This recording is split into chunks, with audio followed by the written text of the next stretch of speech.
Hey, what's up, everyone? Welcome back to another video. So, in today's video, we're going to be talking about something a little different, like I always say. We're going to be talking about how to become a SOC analyst or a SOC engineer, or whatever you want to call yourself. Like a SOC engineer or a SOC analyst, I think is equivalent to the same as like help desk or junior admins in like the system and networking world. But what I want to do is walk through on how to become a SOC analyst, what resources to learn, what tools to know. I think this is all important. I don't have many videos on this, so I figured I'd just make a quick video. And I just want to say happy Saturday. It's Saturday morning. And yeah, let's get into the video. And if you have any questions, hit me up and we'll have some fun here. Let's jump into it.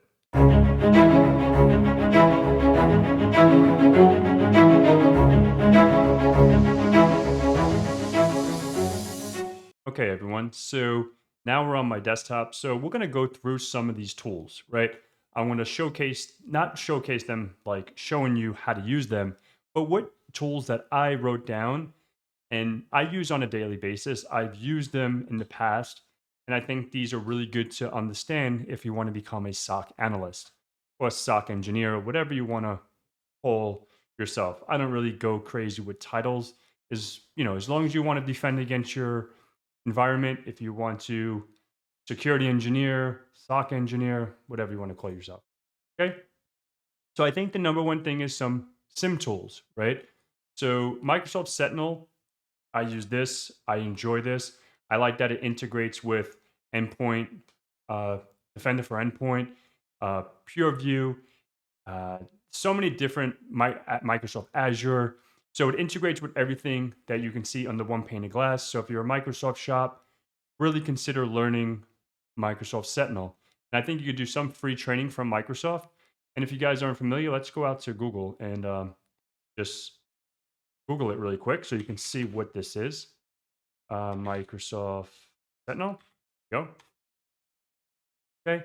So I want to put what is Microsoft Sentinel, right? So what is Microsoft Sentinel? Obviously, it's a cloud native SIM, security, information, and event management.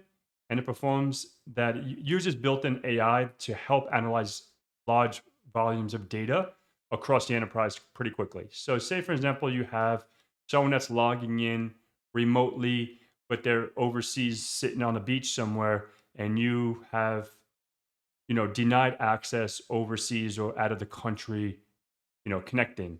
So you will see this in an alert saying, okay, we have someone out of the country trying to access it. Yes, there's ways around it. I'm not going to get into that, but you know, totally like the random user or the Joe Blow user, they're not going to know how to do that, or they wouldn't be, doing what they're doing. So, how does it work? Obviously, it scales and it helps detect, investigate, and respond to threats that are found in your network. It's just like any other SIM, but this is the first one I put on my list because I think it's really, really, you know, a lot of organizations are using this. And the second one, I believe, I put Splunk. So Splunk is another awesome SIM to learn. I'm not the best at this. I'm going to be the first one to say it. Right? What is Splunk Enterprise? So it's just pretty much the same thing, right? It's a SIM tool. Splunk Enterprise is a data platform designed to help businesses manage large data and analyze machine data, right?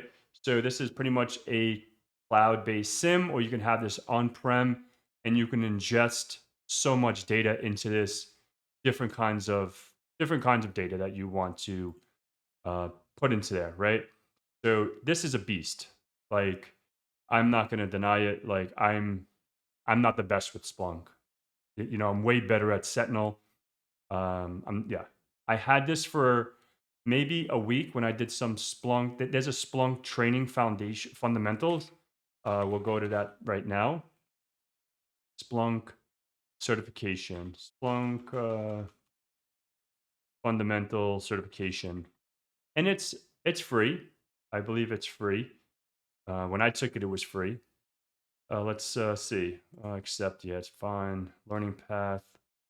Let's see the learning path, and you can see the fundamental certification, Splunk certified certifications. Let's see, tracks. Maybe I can go on the free training. And let's go down here. User. My thing was like the fundamentals, like the did it version of let me see free training. Maybe it's on the free training. What is Splunk? I'm sure you just like sign up, free Splunk, and then you can get the free training. Okay. So yeah, so Splunk is my number 2, right? So number 3 is IBM QRadar. I've used QRadar in a project that I worked on recently, not recently, a couple of years ago. So it's from IBM. We can just always put like what is, just so we have an understanding of what it is. So it gives us a little description. So QRadar is a network security management platform that provides, so situational awareness, so and compliance support. So it's pretty much another SIM tool that you can put in your organization, and it uses a combination of flow-based network knowledge and security events, right? Correlation. So and obviously end assess-based vulnerability assessment. So it's a pretty strong. It's when I worked for a DoD contract that I did. So yeah, a QRadar is pretty cool. All right, so let's go ahead and open up a new one, and let's go to the next tool that I think is pretty good, LogRhythm. So LogRhythm is another one. We'll just do what is LogRhythm, and you can learn all of these, you know, on your own. You can download it. I'm sure, like I think Sentinel is probably the one that I think you have to sign up with an account, but there's a lot of free training. You can go to Microsoft. You could probably get free training on all of these. Uh, I don't know. Don't quote me on it. But LogRhythm provides self-hosted and cloud-native SIM platform that helps monitor, detect, investigate, and respond to cybersecurity threats. They all do similar things, right? Maybe they have a little differences in interfaces, but the core concept is centralizing your logs into a management application so you can have one pane of glass to manage your events and your logs. Okay. So the last one is Alien Vault. I actually have a pretty decent, I want to say a pretty decent course. I want to see if I just put Alien Vault, does my OSIM, like does my videos come up here? Yeah, they do, right here. Actually, so I do like a little training, and I'll put the little what do you call it? The playlist here, and you can click on it and you can go check it out. I you know I did it about 6 months ago in April, so I think it's pretty informative. Like I went and I set it up, and I'm like, okay, I want to set it up, and I'll just do a video series while I actually set this up and showcase what it is. Okay, so Alien Vault is another one, OSSIM. It's pretty much another there's an open source version and then there's a paid version, right? So obviously I use the open source free version, and you can use the same thing. You can practice with it. You can learn with it right here. So OSSIM is the open source. And if you use USM anywhere, that's the cloud hosted. That's an annual subscription. Contact them for pricing. But if you just want to learn, remember this channel is all about learning. I want to try to do everything free 99. I don't want you guys to come out of pocket for anything. So you can utilize my training on here to learn what a SIM tool is. I even set up a web server to ingest logs. When I try to brute force with my Kali box, try to brute force into a web server, and I get like, I think it was brute force or whatever kind of SSL brute forcing. Oh, SSH, sorry, SSH brute forcing attacks alerted. So just to understand how to analyze and look at the logs, right? So that's that. I don't want this video to be 100 hours. So the next step or the next tool set that I think you should learn as a SOC analyst is IDS tools, right? So what is IDS? IDS is let's go check what it is. There's an IPS which is preventing the attacks, and detection system is detecting the attacks on your machines, on your networks, on whatever. So we can just put what is IDS in cybersecurity.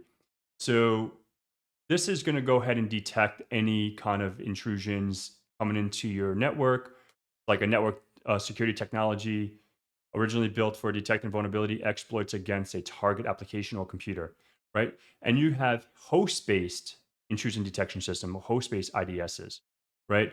And then you can have an IDS at your firewall level, right? So, and then there's an IPS, which is a prevention.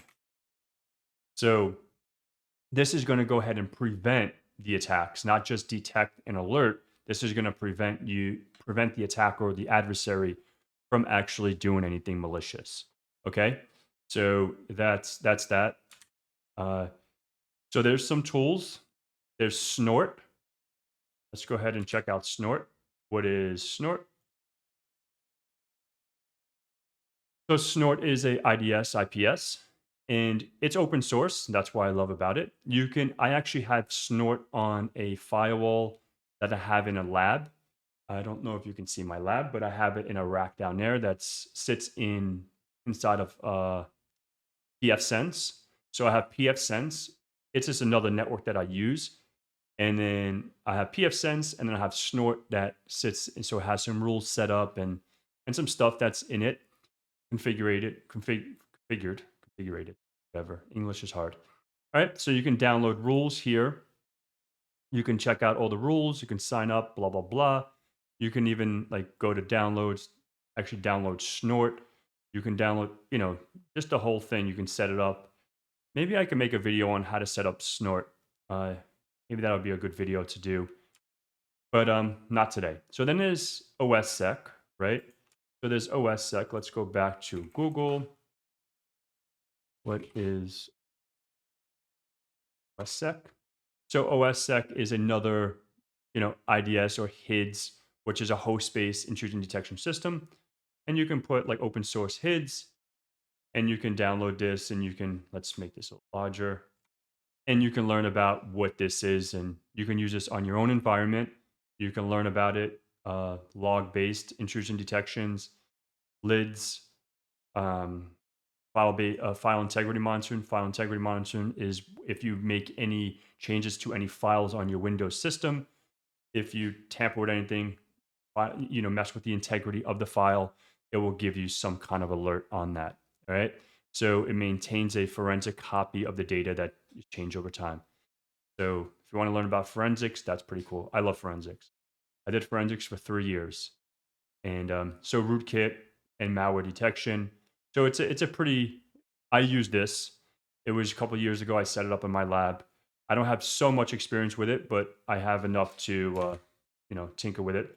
Cicada. This is probably the one I have the least amount of experience with. I set up Cicada, I think, thanks to IT Security Labs, Howard. He has some good videos on Cicada. So you can go ahead and download it, and you can set it up. And yeah, this is another one, an IDS tool that you can integrate with your system. Go back, you can say what is Cicada used for? IDS detects wide range of network threats. And the next one I have here is Bro. So Zeek. So Zeek actually is a cool tool. Just go, what is Zeek in cybersecurity? I like to put in cybersecurity, so it pretty much goes right to it. I have this set up. I had it set up, and I don't have it right now. I don't have it running on my network, but you can get it. It's free. You can download it, and let's see, it's the same. I think I got mine from GitHub. Let me just look. Yeah, this is it. So you can get it. You can set it up. You get started. You can get the clone. You can set up your Zeek on a machine, whatever, Ubuntu, any Debian box, or whatever you want to. Just Google how to set it up. I don't have a video on setting Zeek up, so I'm sure you can probably put like I'll help you guys. Google how to.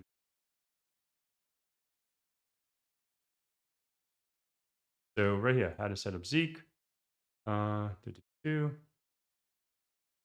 So how to set up Zeek. There's some setups out there. Maybe that's another video I can work on, but it's definitely not on my agenda right now. But that's the IDS tools. And the last thing here that I think every SOC analyst, security engineer should know is EDR, which is endpoint detection and response, XDR, and NDR, and all that stuff. So my top tool here is CrowdStrike. I use CrowdStrike. I like CrowdStrike. And what is CrowdStrike, right? So CrowdStrike is an EDR. It's let's just go ahead and what is CrowdStrike used for? So it's designed maximum, customer visibility into real time and historical endpoint security events. So say, for example, someone executed an PowerShell EP bypass, right? Or something that maybe we have for an example, let me think of something like a real world thing. So, say for example, in our organization, we don't like Discord. We don't want Discord running in our organization. So we can set up a indication of compromise or an IOC or whatever POC, whatever we want to set up in our rule set. And in that rule set, we can say, okay, I don't want Discord. And if I have anyone downloads discord.exe or whatever that hash is, we can put a hash in to block it. We can put the file name to block it. And how do we get the file name? We can the hash. We can download it. We can get that exe and then put it in total virus or whatever kind of way you want to get that hash. And yeah, so this is this is the first one on my list, right? And the second one is Carbon Black. Carbon Black is another one. I believe I used Carbon Black when it was just, I think when before VMware bought them out. But what is Carbon Black? And I believe VMware bought them out, if I'm not mistaken. I'm going to put in, that's why I like to put in cybersecurity. Let's put endpoint protection. So yeah, the VMware Carbon Black endpoint solution. So Carbon Black at a certain point was just at the hypervisor level. And that's when I used it, right? And installed it at the hypervisor, ESXi, or whatever. And now VMware bought them out. And now you have this as an endpoint protection solution for, your next gen, your next gen antivirus. This is like it says here, that uses machine learning and behavioral models to analyze the endpoint data to uncover malicious activity to stop any types of attacks before they reach critical systems, right? So it's another EDR application that you should know as a SOC analyst. You might run into this. A company might have this tool. So familiarize yourself with it. Try to understand what it does, what it is, because maybe you might be asked, what EDR applications have you worked with? And you can say, okay, watching Pat's video, I may not have learned how to use it, but I've been exposed to this, that, and the other. And you can go tinker with it, right? Try to see if you can download it. I don't know if you can get a, free download or whatever. Let's see. This is just a get started. I don't know. I'm not going to make this about, getting the applications, but you get the gist. If you're into cyber, Googling, researching is key for this field. So go check it out. So Sentinel 1 is another one. So I'll just put what is Sentinel 1. So it's another, endpoint protection, XDR, and all that stuff. Let's see, what is it used for? Protects your computer and data from anti-malware, anti-exploit protection. So it's another big tool that people use, right? Sort of like Sentinel, Microsoft's endpoint protection, CrowdStrike, Cortex, any kind of EDR application. That's just another one to add to your list that you can check out. Sentinel One is a huge company, right? So that's another one, and we have two more here. Defender for endpoints. So this is for Microsoft. So if they're using Microsoft Sentinel, they're probably going to use endpoint protection or Defender for endpoint. So Microsoft Defender for endpoint is an enterprise endpoint security platform designed to help enterprises prevent, detect, and investigate and respond to advanced threats. So, example, endpoints may have maybe laptops, phones, tablets, PCs, access points, routers, firewalls, like whatever. So you can see here a little pretty picture. Is my big head in the way? No. You can see, here we go, right? And we're almost done here. So the last one is Cortex from, I believe, Palo Alto owns them. Let's just go here. So Cortex brings together the best-in-class threat detection, prevention, attack surface management, and security automation, all under one pane of glass, right? Integrated in one platform. So this lets you build an effective and adaptive responsive SOC, security operations center. So if you want to become a SOC analyst, understanding this tool, using this tool, and just being aware of this tool that's out there in the wild that you may be asked for, questions about. So yeah, that's pretty much all I have for now. And let me see what else. Do I have anything else? Yeah. So like Wireshark is another one to understand, because everyone on the internet, we're all on the internet. You're watching this video, we're on the internet, right? So everything on the internet uses what's called a packet, right? The packet, we can break down and analyze the packet, fully understand the TCP/IP stack, and understand how the data flows. And almost every single tool that a SOC analyst uses, even as a hacker, even as a pen tester, even as whatever you want to do, if you're talking to a network, understanding the underlying what's going on the wire is super critical, right? I just put Wireshark, but I wanted to give some context about Wireshark. And just remember, right? We didn't wake up knowing all this stuff that we know today. So continue learning, enjoy the process, and just like have fun. You know what I mean? If your ultimate goal is to become a SOC analyst, a blue teamer, defending networks, or just learn it because you want to learn it, just enjoy the process. That's all I'm asking. All I'm saying is just enjoy it, have fun with it. Because if you don't have fun, it's not going to be cool, right? So yeah, that concludes this video. Hopefully it's been informative for you guys. If you have any questions, feel free to leave a comment in the description. If there's any tools that you use that I missed or that you want to add, please leave it in the comments below. I want to learn more. I want to be exposed to more and learn more tools. So thank you so much for viewing. And until next time, have a beautiful day.